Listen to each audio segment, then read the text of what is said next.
तो अब हम बात करने जा रहे हैं कंस्ट्रक्टर्स के बारे में। तो कंस्ट्रक्टर्स होते क्या है, उससे पहले हम समझते हैं कि इस लाइन का मतलब क्या है। तो आप देख सकते हैं कि सबसे पहले आप क्या करते हैं, जब भी एक ऑब्जेक्ट बनाते हैं तो सबसे पहले आप लिखते हैं उस क्लास का नाम, किसका ऑब्जेक्ट बन रहा है, फिर ऑब्जेक्ट का नाम, फिर या तो न्यू कीवर्ड, नहीं तो आप डायरेक्टली ऐसे भी कर सकते हैं, फिर क्लास का नाम और पैरेंथेसिस। तो अब अगर आप अभी तक समझ रहे हैं कि क्या हो रहा है पूरी लैंग्वेज में, तो आपने देखा होगा कि सिर्फ फंक्शन के आगे पैरेंथेसिस लगते हैं। तो मैंने आपको तो साफ बोला था कि क्लास के आगे कोई पैरेंथेसिस नहीं लगते। तो ये पैरेंथेसिस कहाँ से आए और ये पैरेंथेसिस कर क्या रहा है और ये लाइन क्या कर रही है, सबसे बड़ी बात। तो मैं आपको अब ले चलूँगा कंस्ट्रक्टर्स के बारे में बताने के लिए। तो ये है एक कंस्ट्रक्टर। सबसे पहले जब भी आप कोई भी ऑब्जेक्ट बनाते हो किसी भी क्लास का, तो उसका कंस्ट्रक्टर कॉल होता है। पर आप कहेंगे रजत यहाँ तो कुछ दिख नहीं रहा है, तो कॉल क्या हो रहा है। तो होता ये है कि जब आप ये लाइन लिखते हैं तो आपने लिखा पर्सन और पैरेंथेसिस। अब ये इस कोड को, यानी कि ये जो कोड है, ये बता देता है कंपाइलर को कि भाई ये एक ऑब्जेक्ट बन रहा है और ये ऑब्जेक्ट बनते ही इसका जो डिफ़ॉल्ट कंस्ट्रक्टर है उसे कॉल कर दो। तो अब एक चीज़ समझ गए होंगे कि कंस्ट्रक्टर कुछ डिफ़ॉल्ट भी होता है, ठीक है। तो कंस्ट्रक्टर हम जो समझेंगे वो दो तरीके के होते हैं, एक हो गया डिफ़ॉल्ट और एक होता है नेम्ड कंस्ट्रक्टर। तो ये है डिफ़ॉल्ट कंस्ट्रक्टर, यानी कि आपको लिखने की ज़रूरत नहीं है, ये ऑलरेडी यहाँ पे है, बस दिखता नहीं है। आप चाहो तो लिख सकते हो, जो कि हम थोड़ी देर में देखेंगे। नहीं भी लिखा तो ये डिफ़ॉल्ट कंस्ट्रक्टर कॉल होगा। अब कंस्ट्रक्टर का काम क्या होता है, जब आप ऑब्जेक्ट बनाते हो तो कंस्ट्रक्टर का काम होता है उसे इनिशियलाइज़ करना, यानी कि उसकी कुछ उसको वैल्यू देना या कुछ भी करना। उस ऑब्जेक्ट को जब भी बन रहा है उसको इनिशियलाइज़ करने का काम उस कंस्ट्रक्टर का होता है, किसी भी क्लास का। तो ये हुई कंस्ट्रक्टर की बात। तो सबसे पहले हम देखेंगे कि डिफ़ॉल्ट कंस्ट्रक्टर क्या होते हैं। तो अगर हमें डिफ़ॉल्ट कंस्ट्रक्टर के बारे में समझना है और ये भी समझना है, मैंने आपको बोला कि सबसे पहले कंस्ट्रक्टर ही कॉल होता है जब भी ऑब्जेक्ट बनता है, तो मैं उसको कैसे प्रूव कर सकता हूँ। कंस्ट्रक्टर का जो नाम होता है वो क्लास के नाम से ही होता है। तो ये एक डिफ़ॉल्ट कंस्ट्रक्टर है जो कि ऑलरेडी प्रेजेंट है, बट हम उसे उसका यूज़ करने वाले हैं अपने ढंग से। तो सबसे पहले आप लिखेंगे क्लास का नाम जो कि है पर्सन, फिर आप लगाएंगे पैरेंथेसिस, हाँ जी यहाँ से आ रहा है ये पैरेंथेसिस, फिर लगाएंगे आप करली ब्रेसेस, जैसे आप एक फंक्शन लिखते हैं। तो ये भी एक मेंबर फंक्शन ही है, कंस्ट्रक्टर जो एक मेंबर फंक्शन है जिसका नाम क्लास के नाम पे होता है। और सबसे पहले हम देख रहे हैं डिफ़ॉल्ट कंस्ट्रक्टर, राइट। तो मेरी बात प्रूव करने के लिए मैं यहाँ पे एक प्रिंट लगाऊंगा, प्रिंट मेथड।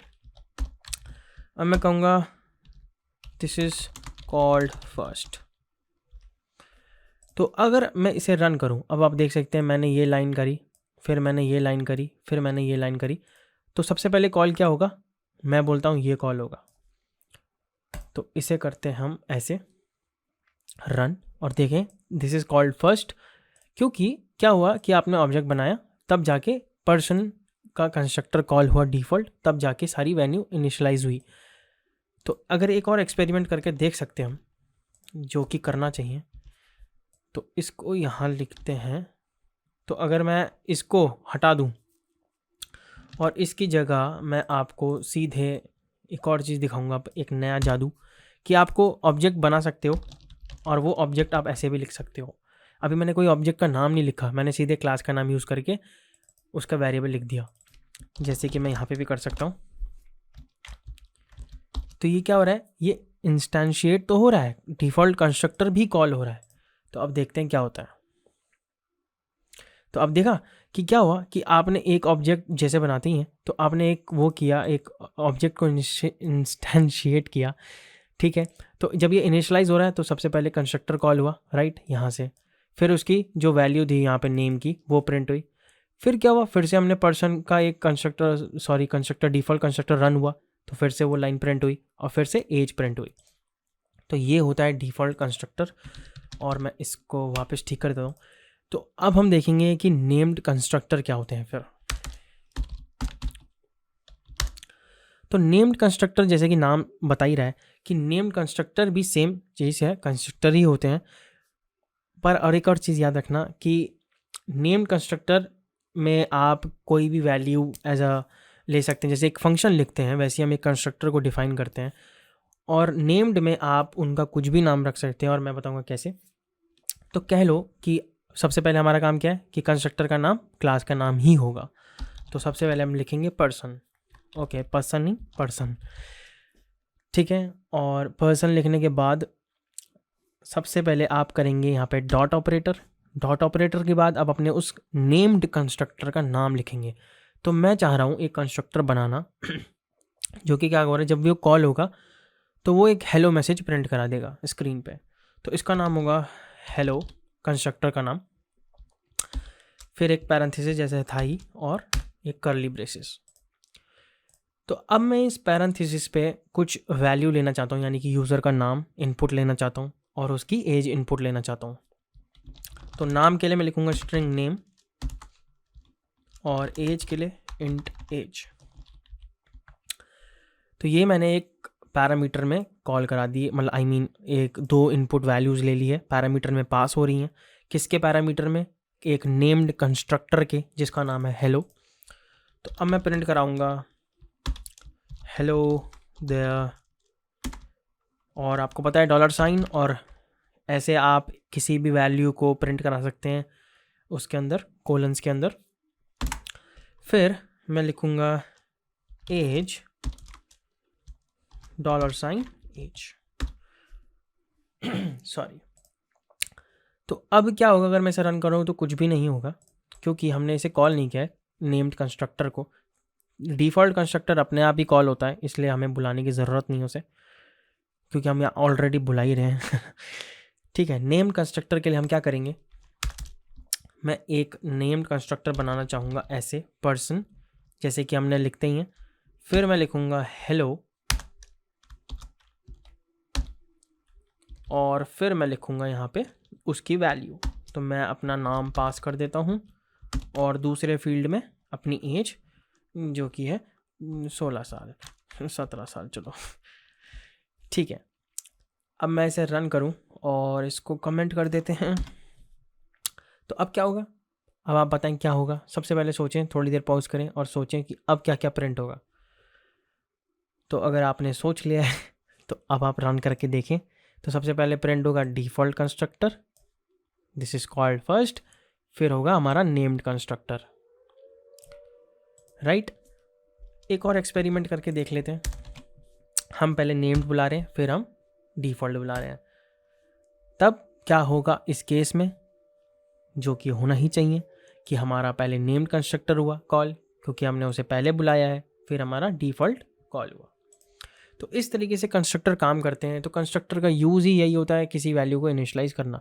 पर आप कहेंगे रजत यार हमने तो अभी तक कुछ किया ही नहीं, मतलब हम तो कोई वैल्यू है ही नहीं इस क्लास के अंदर। तो मैंने आपको पहले ही बताया है कि क्लास क्या है, एक स्ट्रक्चर, एक प्रोटोटाइप है, या कह सकते हैं ब्लूप्रिंट है। तो इसके अंदर कुछ डेटा मेंबर्स भी हो सकते हैं, जैसे कि अब मैं यहाँ पे लिखना चाहूँ स्ट्रिंग नेम, चलो नेम आप कंफ्यूज हो जाएंगे, लेट्स से एड्रेस, या लेट्स से आजकल मैं एनीमे देख रहा हूँ तो let's say favourite character, right sorry. तो अब मैं फेवरेट कैरेक्टर मेरा कुछ है और मैं उसकी इनपुट वैल्यू लेना चाहूँगा। कोई एक और नेम कंस्ट्रक्टर बना लेता हूँ जिसका नाम होगा योर फैव, ठीक है। ये एक लेगा कैरेक्टर नेम और ये इसको यहाँ पे इनिशलाइज करेगा। तो इनिशलाइज करेगा किसको? इस पर्टिकुलरली इस वेरिएबल को। तो इस वेरिएबल को इनिशलाइज करने के लिए मुझे क्या करना होगा, इसके अंदर मतलब कुछ वैल्यू डालने हैं, राइट। इनिशलाइज का मतलब वही है तो मैं लिखूँगा fav character equals to character name, right. तो मैंने इस तरीके से इनिशलाइज कर दिया। और मैं अगर प्रिंट करूं इस वैल्यू को, तो योर फेव कैरेक्टर इज, और यहाँ पे मैं अपना इसको कॉपी कर लेते हैं, थोड़ा अपना टाइम बचाते हैं, और इस तरीके से हम इसको ऐसे लिख सकते हैं। मैं इन सबको हटा देता हूँ और राइट, अब थोड़ा क्लीन हो गया है, इसको भी हटा देते हैं, इसको फॉर्मेट करते हैं। और अब हम जाएंगे मेन पे, और मेन पे मैं लिखूँगा पर्सन। अब मैं अपना नेम कंस्ट्रक्टर बुलाऊँगा, यानी कि योर फेवरेट, और मेरे कैरेक्टर का नाम होगा मानो नारुतो। अब मैं इसे कॉल करूँगा तो यहाँ पे क्या प्रिंट होगा? नारुतो, राइट, ये वाली लाइन प्रिंट होगी विद नारुतो। सो क्या हो रहा है यहाँ पे कि आपने क्या करा, एक value data member already present है फेव कस्टमर सॉरी पर्सन क्लास के अंदर, जिसका नाम है फेवरेट कैरेक्टर। फिर आपने एक नेम्ड कंस्ट्रक्टर कॉल किया, उसमें कुछ वैल्यू पास की, फिर वो जो वैल्यू पास हुई उस कंस्ट्रक्टर के अंदर इनिशलाइज कर दी गई उस डेटा मेंबर को। तो इस तरीके से काम करता है। और मैं आपको एक और कीवर्ड दिखा देता हूँ जाने से पहले, कि एक कीवर्ड होता है दिस। तो उसके लिए वो कब यूज़ करते हैं तो मैं आपको बताता हूँ। मान लीजिए यहाँ पे था फेव कैर, ठीक है, इस मेरी डेटा मेंबर का नाम, और मैंने यहाँ पे भी इस जो ये स्कोप है इस पैरामीटर के अंदर भी मैंने सेम नाम यूज़ किया है। तो अगर मुझे इसके अंदर वैल्यू डालनी है तो मैं इस कंपाइलर को कैसे बताऊंगा कि यार मैं ना इसकी बात कर रहा हूँ ना कि इसकी। ठीक है, पहले बात तो ये बहुत कंफ्यूजिंग है, बट इसका भी एक तरीका है बताने का कंपाइलर को। तो उसके लिए हम यूज़ करते हैं दिस कीवर्ड। तो दिस आप अगर लिखें तो ये कीवर्ड है, फिर आप लिखेंगे डॉट ऑपरेटर, और आप देख सकते हैं फेवरेट कैरेक्टर आ चुका है। तो ये इसकी बात कर रहा है, राइट।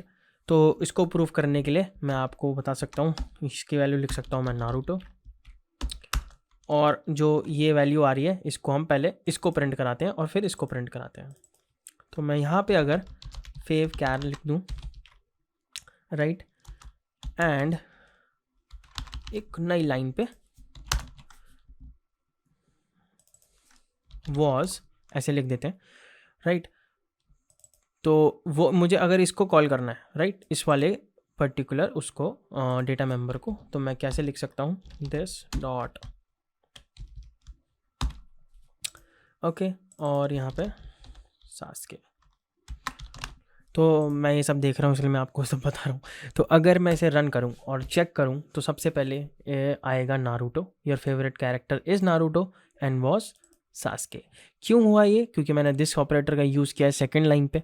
दिस ऑपरेटर का मतलब कंपाइलर को बताना कि मैं इस क्लास के वेरिएबल की बात कर रहा हूँ, राइट। तो ये है हमारे कंस्ट्रक्टर, डिफ़ॉल्ट और पैरामीटराइज्ड नहीं, नेम्ड कंस्ट्रक्टर। तो मैं आपको मिलता हूँ अगली वीडियो में।